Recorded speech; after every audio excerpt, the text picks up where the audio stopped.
Hello, I'm Pauline Thornhill.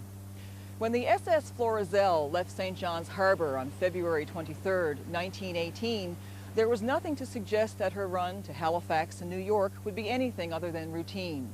The Florizel made her way through the Narrows and headed south to Cape Race, as she'd done so many times before. But the Florizel never made it to Cape Race, and this week on Land and Sea, producer Bob Wakeham brings you the story of her last fatal voyage. A story told in part by an eyewitness to the SS Florizel's destruction.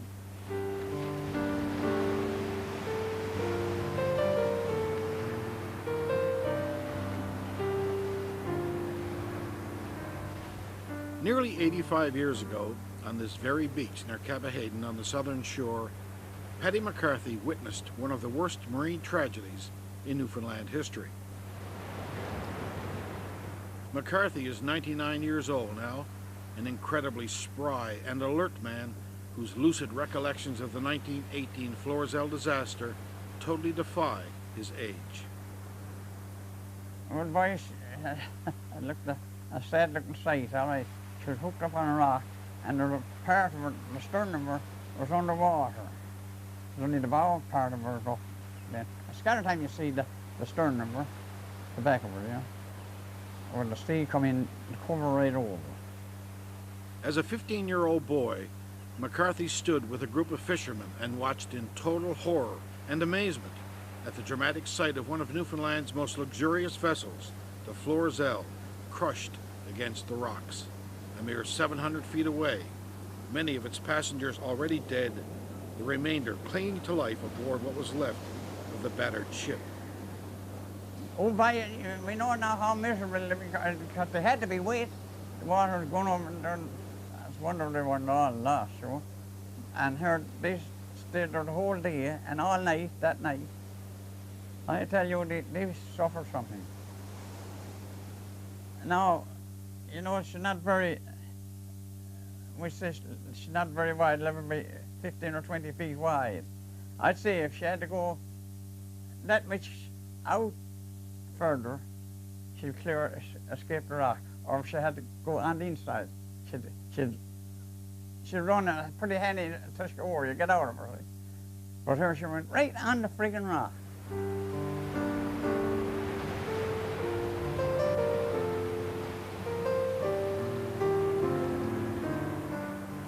How the Florizel ended up on that friggin' rock, as Paddy McCarthy describes it, is still very much a mystery. But what is known with clarity is that the Florizel has retained a unique place in Newfoundland history, partly because of the dramatic and tragic nature of its last trip. But also because the Florizel, long before that fatal February voyage, was already one of the best-known vessels of its day.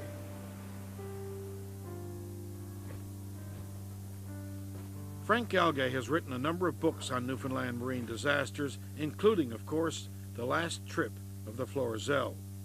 And he notes that World War I and the seal fishery, two seemingly unconnected events, gave the Florizel its high profile during the early years of the 20th century. The very cream of the crop, our youngest, brightest Newfoundlanders went to the front, went to England to fight for king and country. The Florizel made several trips to Europe to bring over the young Newfoundlanders. And of course they immortalized themselves on July the 1st, 1916 at the Battle of the Somme, of course, Beaumont Hamel.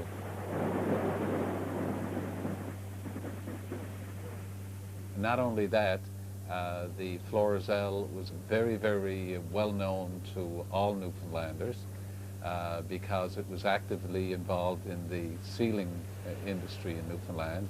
So there were literally thousands of people who went to the ice each spring. In 1910, of course, it had 49,000 pelts when it went to the front.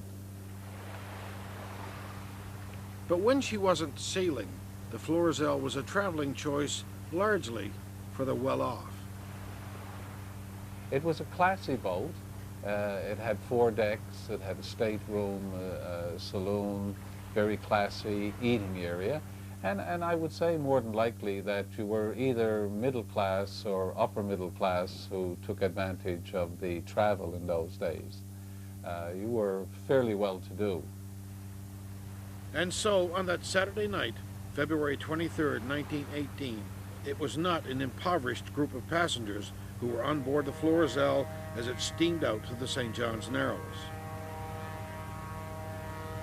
Even John Munn, the managing director of Boring Brothers Red Cross Line, the Florizel's owners, was on board. Munn and his daughter Betty were heading to New York to meet up with his wife. It was a bad evening.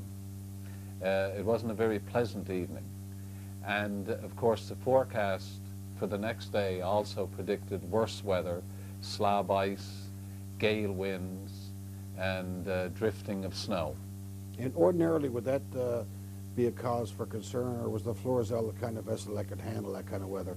According to the historians and the people of the day, that was fairly normal weather for a rugged coast like Newfoundland.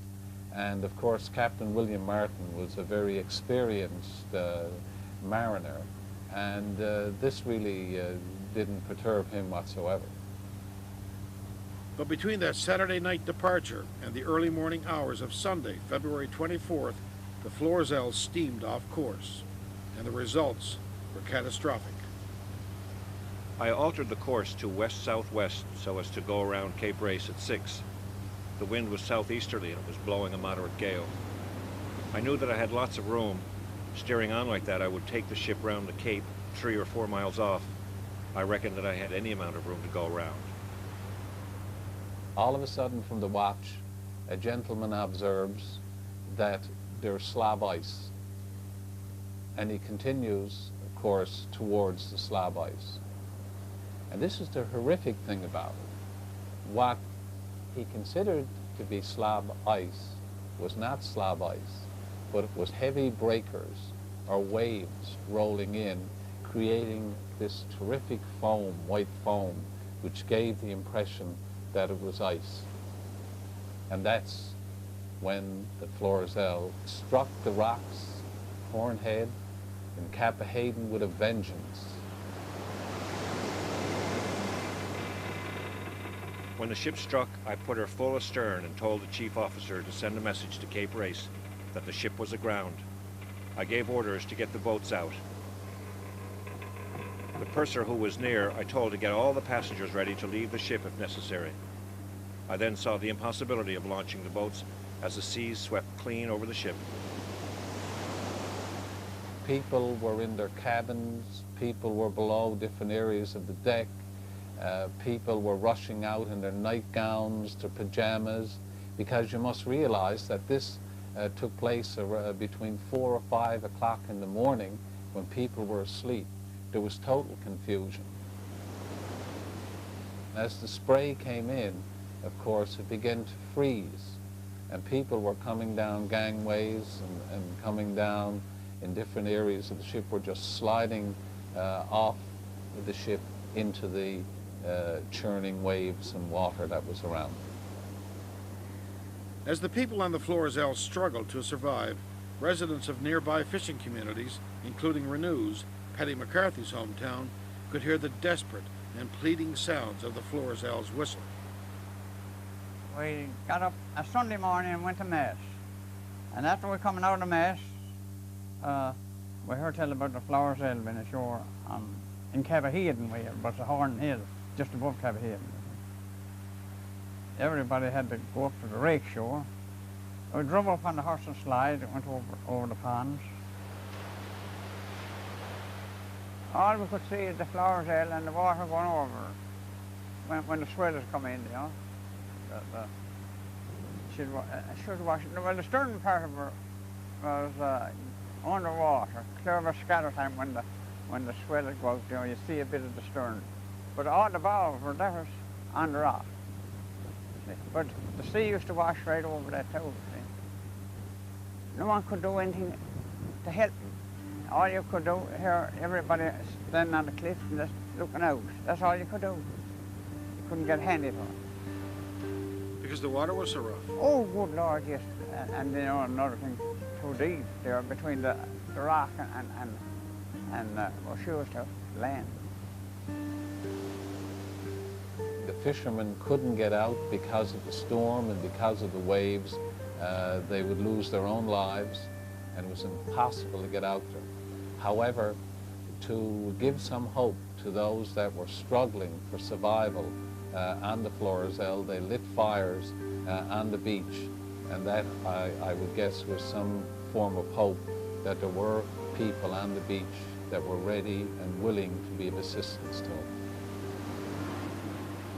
Well, that's all you do when you get light a fire. Well, let them know that there were people they were watching out from too. But you couldn't do nothing. You couldn't go think about getting out of boredom or anything. No, man. No. They're very, very rough, but extra rough.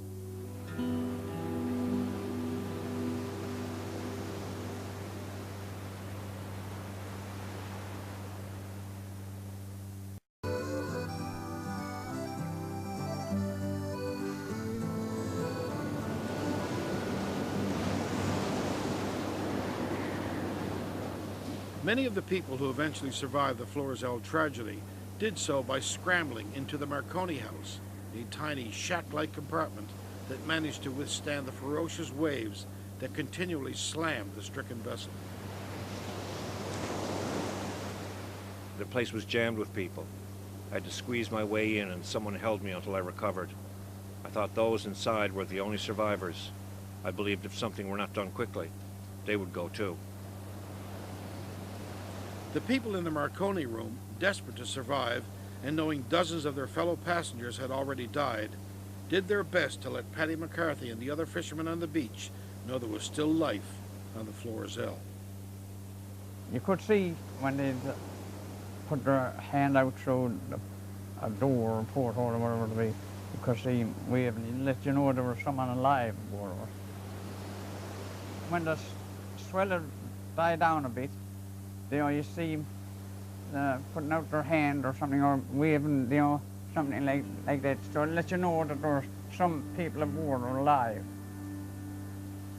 Many of the stories that eventually emerged from the chaos of the twisted wreck were invariably gut-wrenching, none sadder or more poignant than that of John Munn and his daughter Betty.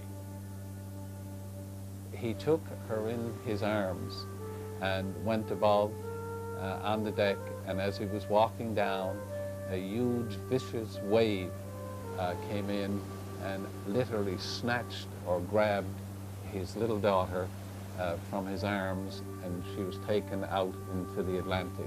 Very tragic and very sad. And sometime later, Munn himself was swept off the Florizel and drowned. At daylight, I noticed Mr. Munn and several passengers on the smoking room deck. I came down again and tried to get aft. During the time I was trying to get aft, the steamer slipped a very heavy sea which washed me about a bit. When I recovered myself, I was hanging onto the rail outside the Marconi room. All the passengers on the smoking room deck were gone. I did not see them going, but there was no one there. The smoking room was gone. Frustrated beyond belief, Captain Martin watched in horror and apparent guilt as dozens and dozens of his passengers continued to be tossed around the deck and into the sea. Martin was desperate. The last time I came out of the Marconi room, I suggested that I would try and get a line ashore myself. I said it was the only hope. I could get the line on my body and drift ashore. I was sure I could swim to the rocks with the rope, and if I drowned, the line would be ashore and the landsman would be able to get a hold of it. I didn't mind taking the risk of drowning.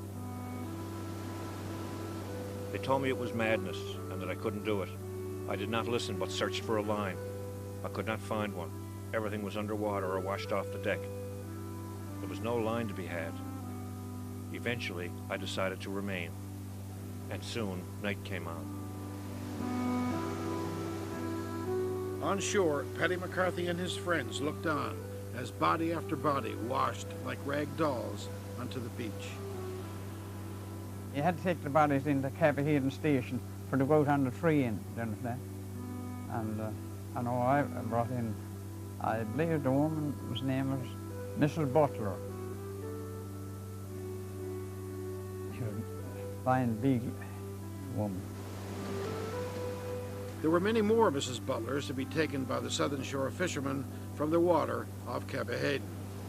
Men and women of all ages and small children, all victimized by the waves and rocks of Horn Head.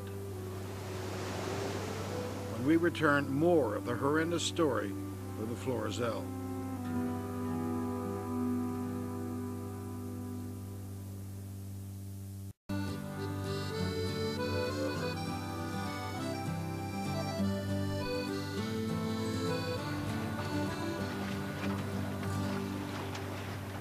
This past spring, there was a visit to the final resting site of the Florizel. Diver and writer Marcel Robillard and underwater cameraman Alex Konstantinov were accompanied by Renew's residents John Chidley and Jim Lawler. She was coming up this way. They thought they were around Cape Race, see? And the detailed knowledge Chidley and Lawler have of the Florizel's ill-fated voyage is typical of people on this area of the southern shore.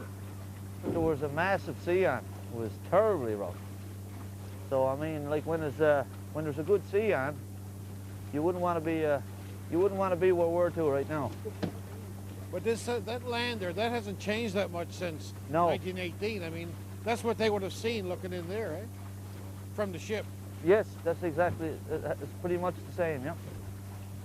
You can actually see the steel boilers from the wreck. They're in here on the beach.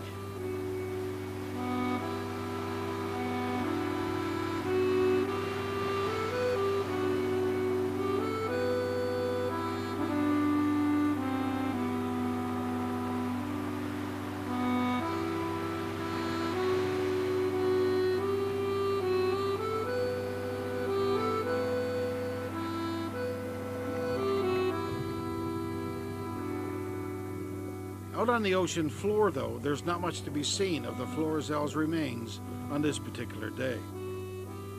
There are pieces of the ship here and there, but heavy currents interfere with efforts to film any distinguishable remnants.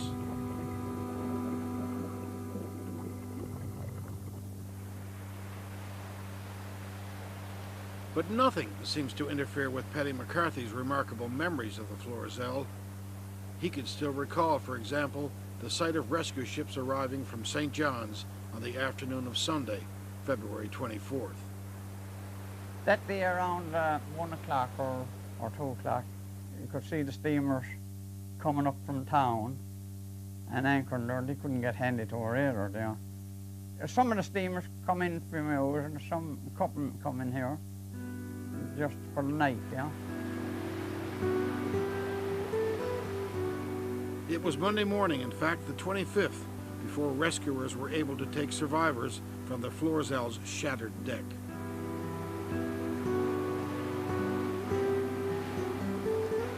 The final death toll was 94 people.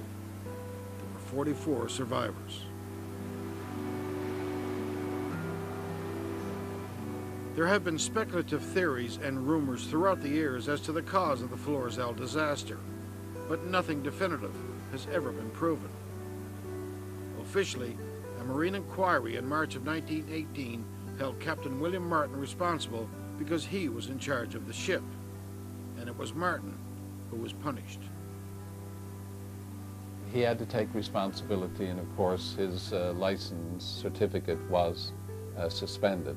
But I'd like to mention that the loss of the Florizel and the cause is still one of those mysteries in marine history in Newfoundland and Labrador.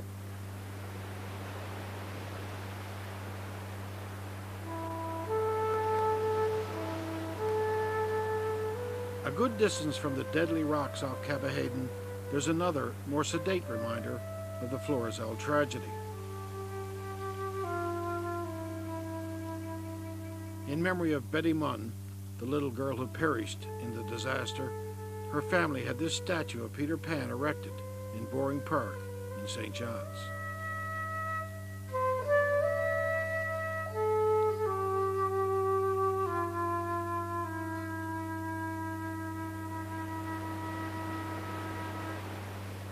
Paddy McCarthy, of course, doesn't need statues to remind him of the Florizel. Those February days of 1918 have found a permanent place in his memory. And even to this day, McCarthy still sounds mesmerized by the crude and inexplicable end to the Florizel. I can't see how she come to get her. I tell you, man, I'm after thinking of that stuff pretty often. Even when we would be out there, often out there fishing, and I figured out how she got her. It's strange, right? Yes, it is, yeah. There's one freaking rock there, and for her to leave town and strike that rock.